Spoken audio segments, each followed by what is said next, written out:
नमस्कार, स्वागत है आपका केदारखंड एक्सप्रेस न्यूज़ में। मैं हूं आपके साथ कुलदीप राणा आज़ाद।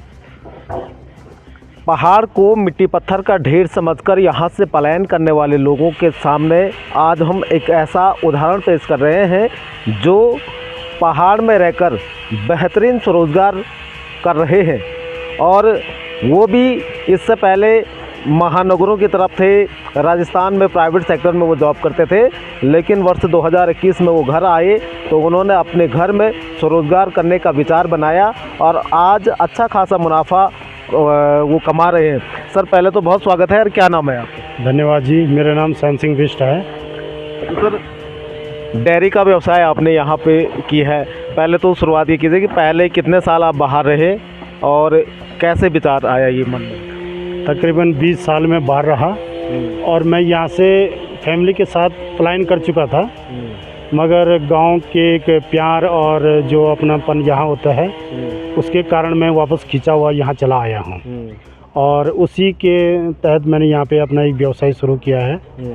शुरुआत में मैंने 4 गाय मैं देहरादून से लाया और धीरे धीरे 16 गाय तक मैंने बनाई थी। 6 गाय जिसमें से मैंने बेच ली है इन 4 सालों में, और 4 गायों की मृत्यु भी हो चुकी है और अभी भी मेरे पास 8 गायें हैं जी। अच्छा, रुद्रप्रयाग जिला मुख्यालय का करीबन 15 से 16 किलोमीटर की दूरी पर एक बैफड़ गांव है। मेरे ख्याल से धनपुर पट्टी में आता है या रानीगढ़ पट्टी?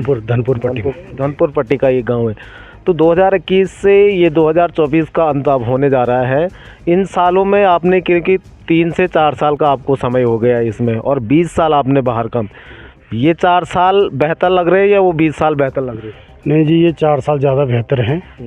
आप नौकरी कितनी भी कर लो, मगर जो खुशी और जो अगर आप इसमें घुस जाओ तो जो मुनाफा इसमें वो आप नौकरी में कभी नहीं कर सकते हैं, चाहे आप कितनी भी अच्छी कर लो। फिर यहाँ मालिक बन के कर रहे हैं। हाँ, दूसरी बात यह मालिक बन के कर रहा हूँ, एक नाम है, कई चीज़ें हैं, अपना मर्ज़ी से आना जाना।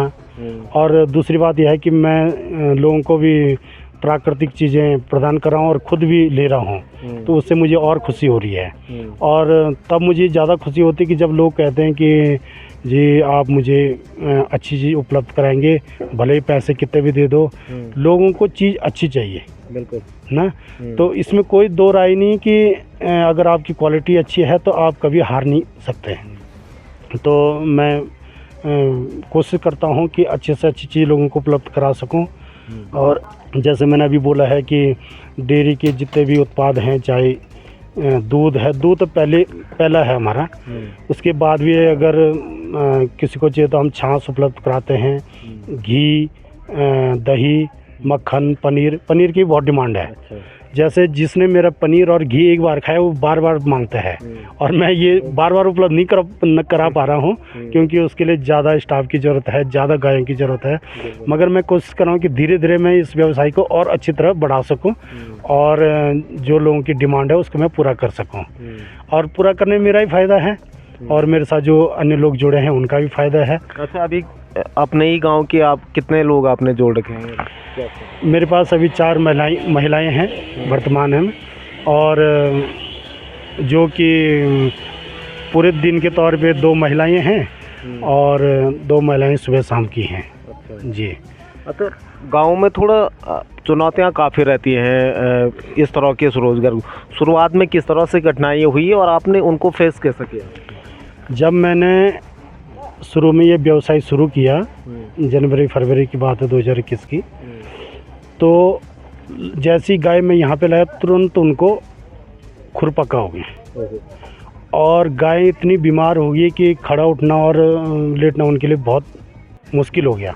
आसानी से डॉक्टर भी नहीं मिलते, डॉक्टर नहीं मिले। दूसरे में मैं खुद उसमें आ गया, परेशानी में आ गया कि अभी शुरू किया था, जिस ध्येय से मैंने शुरू किया वो मैं पूरा नहीं कर पाऊँगा, मगर धीरे धीरे भगवान की कृपा से मैं उससे बाहर निकला। और 1-2 महीने बाद जैसे ठीक हुए तो हमको कोरोना हो गया, मुझे और मेरी मिसेस को कोरोना हो गया।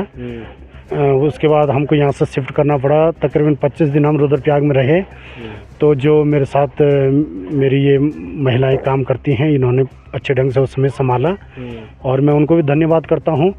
और मैं ये भी गुजारिश करता हूँ कि ज़्यादा से ज़्यादा लोग अगर मेरे साथ जुड़ें तो मैं इससे भी अच्छा व्यवसाय करके दिखाऊं और लोगों को और ज़्यादा रोज़गार उपलब्ध करा सकूं और अपने गांव का नाम आगे बढ़ा सकूं। जी। अच्छा, अभी कितना मार्केट में कितना आपका जा रहा है दूध, और क्या लगता है आपको कितनी खपत होती है? जैसे कि आपने बताया कि खपत की तो कभी कमी नहीं रही, अनलिमिटेड। आप कितना भी दो कभी आप पूरा नहीं कर पाओगे, क्योंकि डिमांडें बढ़ती रहती हैं। कई लोगों को हमको मना भी करना पड़ता है। और जो वर्तमान की स्थिति है 105 से 10 लीटर में अभी भी बाज़ार दूध ले जा रहा हूँ पर डे के हिसाब से, और कभी कभी अन्य उत्पाद भी मैं ले जाता हूँ, मगर दूध 5 से 10 लीटर 105 से और 10 लीटर में बाज़ार में पहुँचा। बहुत सारे लोग कहते हैं कि सरकार की योजनाएं लाभ नहीं मिलती है, सरकार कुछ नहीं करती है, मानी सरकार पे दोषारोपण अधिक से अधिक रहता है। क्या वाकई में आपके साथ हुआ, सरकारी योजनाओं का लाभ मिला? जो मैं ये व्यवसाय शुरू कर पाया हूँ, ये मुख्यमंत्री स्वरोजगार योजना के तहत मैंने इसको शुरू किया है, और जिसमें कि मुझे सरकार की तरफ से 25% की जो सब्सिडी है वो भी मुझे मिली है। और आज भी जो मुख्यमंत्री घसारी योजना जो उत्तराखंड में चल रही है, उसी के कारण हम इस विषम परिस्थितियों में इतनी अच्छी गायों की देखभाल कर पा रहे हैं। क्योंकि सबसे बड़ी दिक्कत इनके साथ होती है, चारा पत्ती उपलब्ध नहीं हो पाए तो गाय कमज़ोर हो जाएगी, दूध नहीं देगी। तो मुख्यमंत्री घसारी जो योजना है उत्तराखंड सरकार की, उससे डेयरी पालकों को बहुत फ़ायदा हुआ ना। आज जो आप मेरी गायों की स्थिति देख रहे हैं, इसमें सरकार का भी योगदान मैं ज़रूर मानूंगा, क्योंकि जितना मर्जी आप ले लो, जितना मर्जी आप गायों को खिलाओ, 2 रुपये किलो के हिसाब से सरकार हमको उपलब्ध करा रही है। और मैं इसमें मुख्यमंत्री जी का धन्यवाद करूंगा।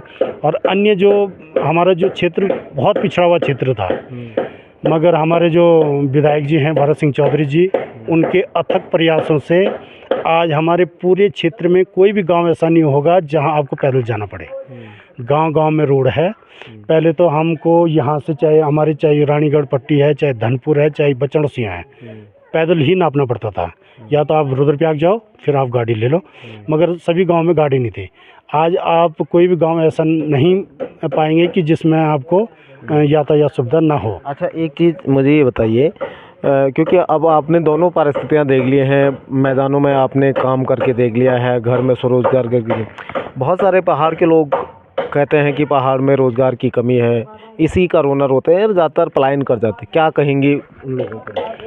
मैं उन लोगों को एक ही बात कहना चाहूँगा कि दिखावे की दुनिया से ऊपर उठकर आप ज़मीन से जुड़िए।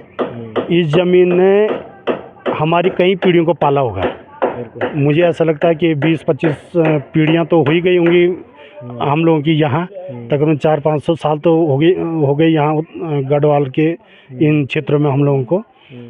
तो दिखावे की दुनिया से दूर अपनी ज़मीन से जुड़िए। और जो लोग कहते हैं कि यहाँ कुछ नहीं है, करके दिखाइए ना। परिस्थितियों से हार मत मानिए। काम ज़रूर आपको, जो भी काम आप करेंगे उसमें ज़रूर फलीभूत होंगे, मगर पहले करके दिखाना पड़ेगा। जैसे कि मैं भी अभी काम कर रहा हूँ, मेरे आम लोगों से मैं थोड़ा हटके हूँ, वज़न मेरा थोड़ा ज़्यादा है, मगर मैं सुबह 4 बजे उठता हूँ और रात को 11 बजे सोता हूँ ना। उसके बीच में जो भी मेरे साथ काम करते हैं, हमारी माताएं हैं, ये हो गया, मैं हो गया या मेरी घरवाली हो गया, कंटिन्यू काम करते हैं, मगर उसके एवज में हमको फल मिलता है। मैं ये कह रहा हूँ कि जो हम बाहर कमाते थे उसके चौगुने पे हम यहाँ कमा रहे हैं, कमा के दिखा रहे हैं। आज मैंने जैसे कि मैं अपने बच्चों को उच्च शिक्षा दे रहा हूँ, या फिर यहाँ से वाहन द्वारा रुद्रप्रयाग जा रहा हूँ, तो उसका सबका खर्चा मेरा निकल रहा है। तो मैं अपने सभी साथियों से अनुरोध करूँगा कि आप ज़मीन से जुड़िए और कुछ नया करने की सोचें, ज़रूर आप सफल होंगे निश्चित तौर पे। क्योंकि मेहनत के साथ साथ लगन, ईमानदारी और कठिन परिश्रम बहुत ज़रूरी होता है, तभी सफलता मिलती है। लेकिन जैसे मैंने शुरुआत में कहा था कि पहाड़ को जो लोग केवल मिट्टी पत्थर का ढेर समझते हैं, उसका ज्वलंत उदाहरण ये है कि पहाड़ और पहाड़ की मिट्टी सोना भी उगलती है। फिलहाल आप बने रहें हमारे साथ एक नई रिपोर्ट में। फिर हाजिर होते हैं। नमस्कार।